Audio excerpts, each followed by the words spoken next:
আসলে একটা প্লেয়ারের যে সবসময় ভালো সময় যাবে তাও কিন্তু না। কিন্তু আমাদের দেশে কি করা হয়, যখন ভালো খেলে কেউ তখন তাকে বেশি একটু ভালো বলা হয়, আবার যখন একটু খারাপ খেলে তাকে আরেকটু বেশি খারাপ বানায় বলা হয়। আমাদের দেশে এই স্বভাবটা আছে সবার। তো আমি চেষ্টা করব যাতে মানুষের একটু চিন্তা ভাবনাটা বদলানো যায়, যাতে তাকে উৎসাহ দেওয়া যায়। প্রত্যাশা, চাপ সেরকম কোনো কিছু না। কারণ আমরা মাঠে যখন নামি তখন আমাদের মাথায় থাকে না যে আমাদের হ্যাট্রিক চ্যাম্পিয়নটা ধরে রাখতে হবে বা ওরকম কিছু। আমরা মাঠে নামি জেতার জন্য। আর বাকিটা তো উপর আল্লাহই জানে যে কার রেজাল্ট কি হবে, হার জিত থাকবে মাঠের ভিতরে। তো আমরা জেতার জন্যই মাঠে নামবো ইনশাল্লাহ। হার জিত তো খেলার পার্টি। ছোট ছোট ভুল থেকেই তো আমরা শিখবো।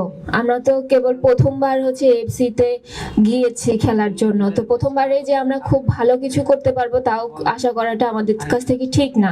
আমাদের দেশের মানুষ একটু বেশি আশা করে, তো এটা ঠিক না। আমরা প্রথমবার গিয়েছি, আমরা ওখান থেকে শিখতে পেরেছি অনেক কিছু, যে হচ্ছে এটা সাফ, এতদিন আমরা সাফ লেভেলে খেলেছি, তো এখন আমরা যখন এশিয়ান লেভেলে খেলার যোগ্যতা অর্জন করতে পেরেছি, তো আমার মনে হয় ওখান থেকে আমাদের অনেক কিছু শেখার আছে। তো আমরা অনেক কিছু শিখেছি ওখান থেকে। ভুল হবে, ভুল থেকে আমরা শিখবো। আমরা শিখেছি যে হচ্ছে ওই লেভেলে খেলতে গেলে কনসেন্ট্রেশনটা ধরে রাখতে হবে। কারণ আমরা যদি নেপাল, ইন্ডিয়া ওদের সাথে খেলেছি, একতরফা খেলেছি আমরা ওদের সাথে, কিন্তু যখন আমরা থাইল্যান্ডের সাথে 2 গোলে এগিয়ে থেকেও লাস্ট 10-15 মিনিটে আমরা 3 গোল খেয়েছি। তো এই কনসেন্ট্রেশন ব্রেক হওয়ার কারণে কিন্তু ভুলগুলো ছোট ছোট হয়। তো ওখানে আমাদের এইটা আমি শিখেছি। তো এবার আমাদের সুযোগ হ্যাট্রিক চ্যাম্পিয়নের, সবাই আমাদের জন্য দোয়া করবেন। আর আমাদের গ্রুপে যেহেতু মালদ্বীপ আর ইন্ডিয়া দুটো টিমই স্ট্রং টিম, তো আমরা চট্টগ্রামে ক্যাম্প করেছি, তারপরে এখন আমরা থাইল্যান্ডে যাব ক্যাম্প করার জন্য। আগে আমরা বিদেশে ক্যাম্প করার সুযোগ পেতাম না, তো ফুটবল ফেডারেশন এখন আমাদেরকে সেই সুযোগটা তৈরি করে দিচ্ছে।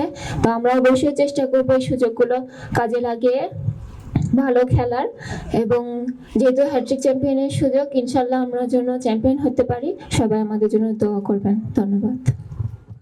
আরও আপডেট পেতে সাবস্ক্রাইব করুন আমাদের ইউটিউব চ্যানেল এবং ক্লিক করুন বেল আইকন। ফলো করুন টিকটক ও ফেসবুক পেজে।